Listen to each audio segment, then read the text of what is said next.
Peppa and the Windy Windmill welcome back to Dear Little Hearts, where every day brings a new little adventure. Before we start, don't forget to like, subscribe, and tap the bell so you never miss a new story. It was a breezy morning in Peppa Pig's town. The sky was bright blue, and the wind whistled softly through the trees. Daddy Pig announced, "Today we're visiting the Old Windy Windmill." Peppa and George jumped with excitement. When they arrived, the windmill's giant wooden blades spun gently in the wind. "Wow!"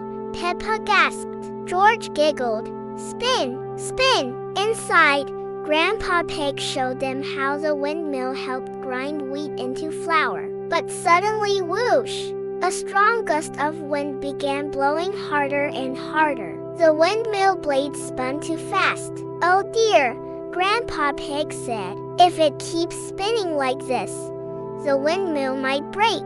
Peppa thought for a moment. "We need to slow the wind down," she said proudly. With Grandpa's help, Peppa and George closed the old wooden shutters and lowered the safety lever. Slowly, the windmill began to calm.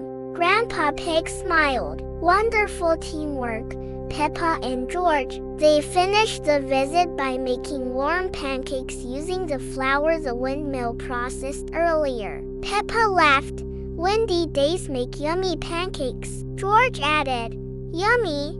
Thank you for watching, Dear Little Hearts. If you enjoyed Peppa's windy adventure, remember to subscribe, leave a like, and share with your friends. See you in the next magical story. Morals of the story: observation and quick thinking help solve problems.